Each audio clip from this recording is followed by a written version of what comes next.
Hello, Pomgate family. So here I'm Lara Fatima. I hope you are doing well. So as you all know, यहाँ हम कर रहे थे third year BCom semester 6 का accounts and आज का topic है हमारा लिक्विडेशन ऑफ कंपनीज। सो आज हम पढ़ेंगे लिक्विडेशन ऑफ कंपनीज के बारे में। ऑलरेडी हम एक वीडियो कर चुके हैं लिक्विडेशन ऑफ कंपनीज की, उसमें हमने कुछ इंट्रोडक्शन देखा था एंड कुछ फर्दर टॉपिक्स हम आज के वीडियो में देखने वाले हैं। सो क्या क्या टॉपिक्स पढ़ेंगे आज हम देख लेते हैं। Special consideration in liquidation, liquidation cost and liquidators final statement of account, ये सारे टॉपिक्स हम आज की वीडियो में कवर करने वाले हैं। सो चलिए स्टार्ट करते हैं वीडियो एंड देखते हैं सबसे पहले स्पेशल कंसिडरेशन ऑफ लिक्विडेशन। सो कुछ स्पेशल कंसिडरेशन होते हैं लिक्विडेशन में। लिक्विडेशन का मैंने आपको प्रीवियस वीडियो में बताया है कि क्या मतलब होता है लिक्विडेशन का, एंड कुछ स्पेशल कंसिडरेशन है लिक्विडेशन में, उनके बारे में हम डिस्कस करने वाले हैं। तो फर्स्ट नंबर पे है हमारा ए जो है ओवर एडिंग प्रेफरेंशियल पेमेंट्स।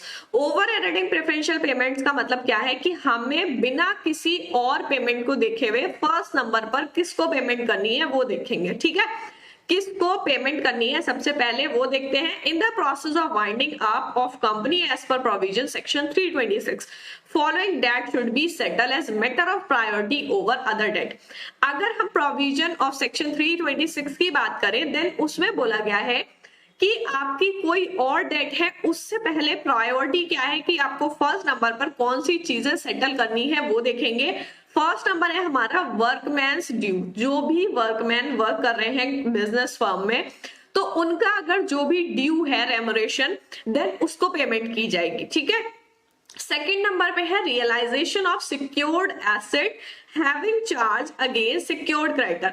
जो हमारे सिक्योर्ड क्रेडिटर होते हैं और जब रियलाइज किए जाएंगे वो एसेट, जिन एसेट को सिक्योर किया गया था सो उनको पेमेंट की जाएगी। The following payment need to be made to security creditor in given order to follows. मतलब जो एसेट का सिक्योरिटी उनको दी गई थी तो जब वो रियलाइज होंगे सो उनको कैसे पेमेंट की जाएगी। All रेमोरेशन including outstanding रेमोरेशन। अब देखो आउटस्टैंडिंग रेमोरेशन कौन सी होती है, जैसे मान लो कि मान लो हमारा जो है मार्च मंथ चल रहा है। ठीक है, सो अगर एम्प्लॉयज को जैन और फेब की नहीं दी गई है, ठीक है, तो यहाँ पर अगर मार्च का हम देखें सो मार्च में अगर जैन फेब की नहीं दी गई है सो ये दोनों मंथ्स की हमारी आउटस्टैंडिंग हो जाएगी। ठीक है, सो जो भी आउटस्टैंडिंग होगी वो रेमोरेशन एंड जो मंथ की ड्यू है वो दी जाएगी। ठीक है, देन बी है हमारा एक्रूड हॉलीडे रेमोरेशन। जो भी हॉलीडे रेमोरेशन होता है वो पेमेंट की जाएगी। यहाँ पर आपको एक नोट गिवन है, ध्यान से देखिए। In case if ever payment are due for 2 years prior to closure of company, मतलब जब कंपनी बंद हो रही है उससे 2 साल पहले अगर ये ड्यू होंगी तब क्या होगा, then they should be paid before all liabilities within 30 days from realisation of asset. इनको किस तरीके से पे होना है कि जब एसेट रियलाइज किए गए हैं उससे 30 days बिफोर, 30 दिन पहले उन लाइबिलिटीज को पे करना है which do not have specific charge against other secured liability, जिन पे कोई भी चार्ज, कोई स्पेसिफिक चार्ज नहीं हो किसी सिक्योर्ड लाइबिलिटी का। ठीक है, सो क्या बोला गया है कि जब कंपनी बंद हो रही है उससे 2 साल पहले की ड्यू है देन उसको पेमेंट किस तरीके से की जाएगी, जब एसेट रियलाइज हो रहे हैं विद इन 30 days। ठीक है, सो ये चीज समझ आ गई। देन हम देखेंगे सेकेंड पॉइंट प्रेफरेंशियल क्रेडिटर्स। सो प्रेफरेंशियल क्रेडिटर्स क्या होते हैं वो देख लेते हैं। यहाँ पर गिवन है in the process of winding up of company preferential creditor need to be paid as priority over other debts under section 327 of the companies act. Companies act के 327 सेक्शन में आपको गिवन है कि किसी और डेट को पे करने से पहले आपको किसको प्रायोरिटी देनी है, प्रेफरेंशियल क्रेडिटर। भाई नाम से ही समझ आ रहा है प्रेफरेंशियल क्रेडिटर मतलब जिसको प्रेफरेंस देनी है, जिन क्रेडिटर्स को प्रेफरेंस देनी है। ठीक है, मतलब उनको फर्स्ट पेमेंट करना है। While such payment are made, it should be subject to the provision of section 326। अगर ये पेमेंट हो जाती है देन ये आ जाएगा आपका सेक्शन 326 में। The example of preferential creditor are as follows. अब प्रेफरेंशियल क्रेडिटर्स हमारे होते कौन कौन से हैं वो देख लेते हैं। फर्स्ट है हमारा स्टैच्यूटरी टैक्स लायबिलिटी। सो स्टैच्यूटरी टैक्स लायबिलिटीज में क्या क्या आता है। स्टैच्यूटरी टैक्स लायबिलिटीज में आप किसी भी काइंड का टैक्स पे करते हो या कोई भी ड्यूटी पे करते हो, कोई सेस पे करते हो किसी भी गवर्नमेंट को, स्टेट गवर्नमेंट हो, सेंट्रल गवर्नमेंट हो, कोई लोकल अथॉरिटी हो, देन वो सारे हमारे आ जाते हैं टैक्स लायबिलिटीज जो हमारी स्टैच्यूटरी होती है, अगर आपकी ये पेमेंट ड्यू है देन ये पेमेंट विद इन 12 मंथ्स आपको पे करनी होती है, ठीक है।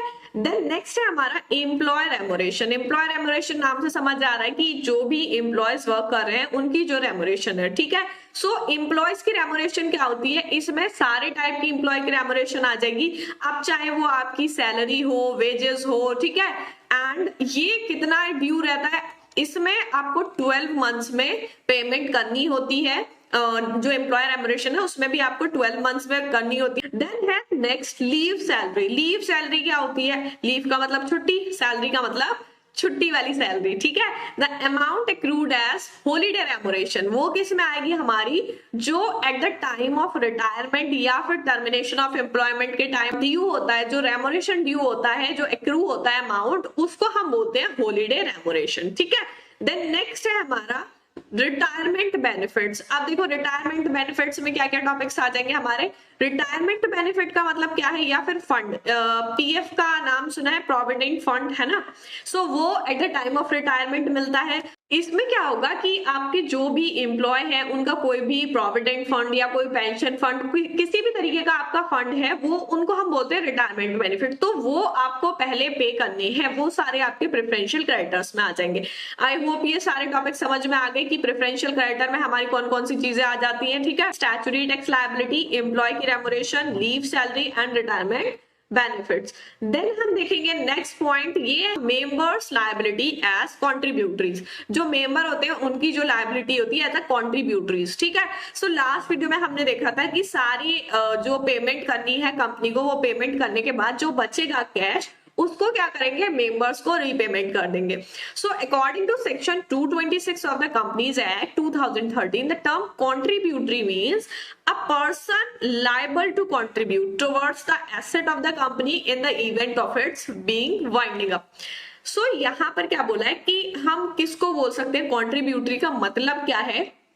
अगर हम कंपनीज एक्ट 2013 के हिसाब से लें, सो उसमें सेक्शन 226 में गिवन है कि कॉन्ट्रीब्यूटरी का मतलब है कि कोई भी पर्सन जो लायबल हो कंट्रीब्यूट करने के लिए, कंपनी के जो एसेट्स हैं जब कंपनी बंद हो रही है, सो उसको जो मेंबर है वो उसको कंट्रीब्यूट करेंगे, उसको हम बोलेंगे कि वो कंट्रीब्यूटरी है, ठीक है। There are two separate list prepare as far as contributories are concern. Contributories के कंसर्न में दो अलग अलग लिस्ट बनाई जाती है, एक है आपकी list A and other one is list B. So इसमें क्या होता है, it shows the detail of member who appear in the register of member. So सबसे पहले जो पेमेंट किया जाता है, तो अगर at the time of winding up जो रजिस्टर में मेंबर्स होते हैं वो आ जाते हैं हमारे लिस्ट ए में, जो कंपनी का रजिस्टर है उसमें जो मेंबर्स होते हैं वो सारे आ जाते हैं हमारे लिस्ट ए में eight the time of winding up, ठीक है। ये मेंबर्स जो होते हैं उनकी होती है लिमिटेड लायबिलिटी, ठीक है। जो हमारे ए में आ जाएंगे उनकी लिमिटेड लायबिलिटी होती है।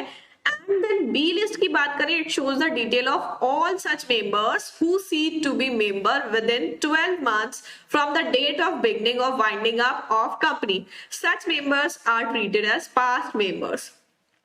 सो लिस्ट बी में हमारे कौन से आ जाते हैं, इसमें वो सारे मेंबर हैं जो सीज्ड किए जाते हैं विद इन 12 मंथ्स, जब कंपनी बंद हो रही है उसके पहले 12 मंथ्स तक। तो ऐसे मेंबर्स को हम क्या बोलते हैं, पास्ट मेंबर्स। सो ये हो गई हमारी मेंबर्स लायबिलिटी एज कंट्रीब्यूट, मतलब कि जब कंपनी बंद हो रही है तो उसमें जो मेंबर होंगे वो कैसे कैसे कंट्रीब्यूट करेंगे। दो लिस्ट बना रखी है, पहली लिस्ट जो है उसमें लिमिटेड लायबिलिटी होगी एंड दूसरी लिस्ट जो है उसमें कॉन्ट्रेक्चुअल लायबिलिटी होगी कि जो सीज हो गए, सीज टू बी मेंबर है, तो उनकी कैसी लायबिलिटी होगी, उनकी जो होगी वो कॉन्ट्रेक्चुअल लायबिलिटी होगी।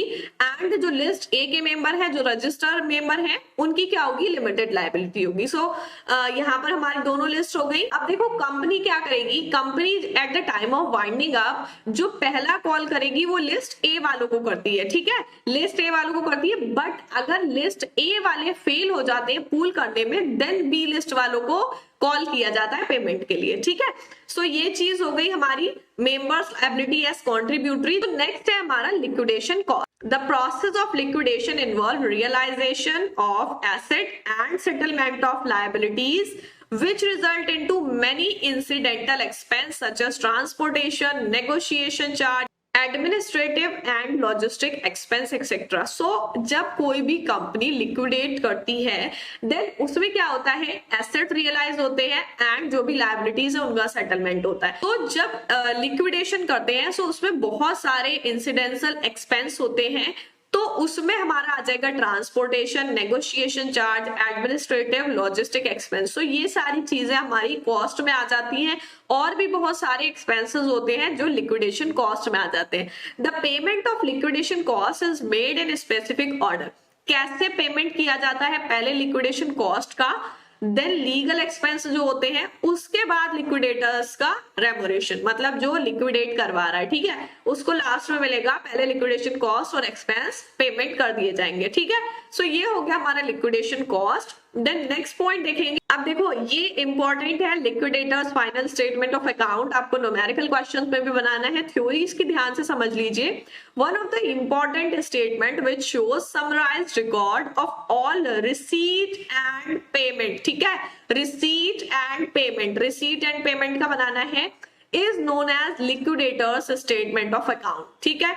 सो इसमें क्या होगा, आपको एक समराइज अकाउंट बनाना है जिसमें सारी रिसीट एंड पेमेंट होंगी, उसको हम बोलते हैं liquidators statement of account. In case when winding up process is complete the set account is called liquidators statement account. जब हमारा ये वाइंडिंग अप का प्रोसेस कंप्लीट हो जाएगा तब हम उसको बोलते हैं liquidators final statement of account.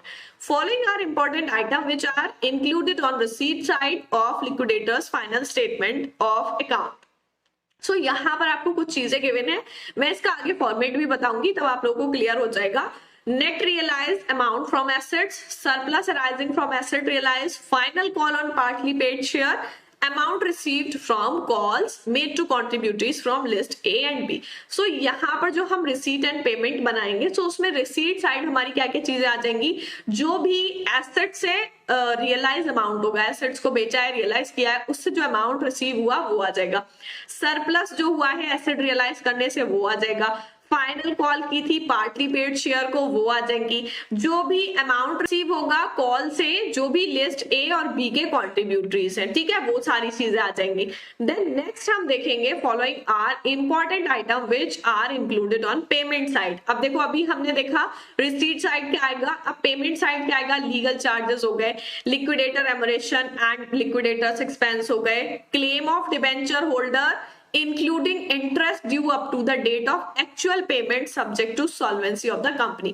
जब तक कंपनी की सॉल्वेंसी थी तब तक जो एक्चुअल पेमेंट है उस पे तब तक की डेट में जो इंटरेस्ट ड्यू होगा वो पेमेंट किया जाएगा डिबेंचर होल्डर्स को, ठीक है। प्रेफरेंशियल क्रेडिटर्स को पेमेंट किया जाएगा to be paid before claim holder if there is general charge of asset. अगर जनरल चार्ज है देन उससे पहले जो डिबेंचर होल्डर का क्लेम था वो उनको पे किया जाएगा। अनसिक्योर्ड क्रेडिटर्स आ जाएंगे, preference share holders and equity share holder. Equity share holders को सबसे लास्ट में किया जाता है क्योंकि इनको ओनर ऑफ द कंपनी माना जाता है, ठीक है। सो प्रेफरेंशियल पेमेंट्स जो होंगे वो सारे आ जाएंगे receipt and payment side. Then next है step to determine call amount. अब कॉल अमाउंट कैसे करके निकलेगा वो देख लो। Calculate total loss for equity share holder. Total loss कैसे निकलेगा, total equity share capital minus cash available for payment to unsecured liability in preference share. जो टोटल इक्विटी शेयर कैपिटल है उसमें से माइनस करेंगे जो कैश अवेलेबल है payment करने के लिए अनसिक्योर्ड लायबिलिटीज, तो टोटल लॉस निकल के आ जाएगा। मान लो हमारे पास टोटल कैपिटल जो है वो 1 लाख है, ठीक है, 1 लाख एंड जो कैश अवेलेबल है वो मान लो 50,000 है, ठीक है। सो 50,000 जो निकल के आएगा वो लॉस आ जाएगा माइनस करके। Determine loss per share. अब पर शेयर, एक शेयर पे कैसे करके लॉस निकालेंगे, loss per share is equal to total loss upon number of equity share. जैसे 50,000 लॉस आया एंड यहाँ पर मान लो अगर 100 शेयर्स हैं सो यहाँ पर शेयर पड़ेगा 500, ठीक है। And determine call amount. Call amount कैसे करके निकालेंगे, loss per share minus paid amount, की लॉस कितना हुआ है और पेड कितना किया है, तब लॉस निकल के आ जाएगा। In case if loss per share is less than paid up amount then balance amount per share is refunded. Note आपको गिवन है कि लॉस पर शेयर अगर कम है पेड अप अमाउंट से देन जो बैलेंस अमाउंट बचेगा वो रिफंड कर दिया जाएगा, ठीक है। सो ये इस तरीके से हम कॉल अमाउंट निकाल लेंगे। जब न्यूमेरिकल क्वेश्चन करेंगे देन आपको इजीली समझ आ जाएगा। देन नेक्स्ट देखेंगे लिक्विडेटर्स फाइनल स्टेटमेंट। ये है आपका format, liquidators final statement of account, final statement, ठीक है। इस तरीके से आपको जो न्यूमेरिकल क्वेश्चन है उसमें बनाना है। एंड यहाँ पर फॉर्मेट गिवन है रिसीट एंड पेमेंट, ठीक है। उसमें estimated value and realise value दोनों साइड लिखनी है। सो रिसीट साइड अभी हमने देखा क्या क्या चीजें आ जाएंगी, cash bank, realise asset and surplus from secured liability और प्रोसीड टू कॉल, जो कॉल अमाउंट होगा। देन पेमेंट साइड आएगा liquidation expense, liquidation remuneration, statutory liability, ये सारी चीजें हो गई। Then secured liabilities, preferential liabilities, unsecured liabilities और प्रेफरेंशियल कैपिटल, ठीक है। सो ये सारे पेमेंट जो होंगे वो आ जाएंगे एंड यहाँ पर जो अमाउंट रिसीव होगा वो आ जाएगा, ठीक है। सो इस तरीके से आपको रिसीट एंड पेमेंट बनाना है, लिक्विडेटर्स फाइनल स्टेटमेंट। इसका हम न्यूमेरिकल क्वेश्चन जब करेंगे देन आपको इजीली समझ आ जाएगा कि कहां पर किस तरीके से क्या चीज लगानी है, ठीक है। सो आज की वीडियो में हमने पढ़ा लिक्विडेशन ऑफ कंपनीज के बारे में, special consideration in liquidation, liquidation cost क्या होती है and final statement of account आपको किस तरीके से बनाना है। सो फॉर्मेट अच्छे से देख लीजिए एंड नेक्स्ट वीडियो में हम न्यूमेरिकल क्वेश्चंस करने वाले हैं। सो मिलते हैं नेक्स्ट वीडियो में, तब तक के लिए गुड बाय।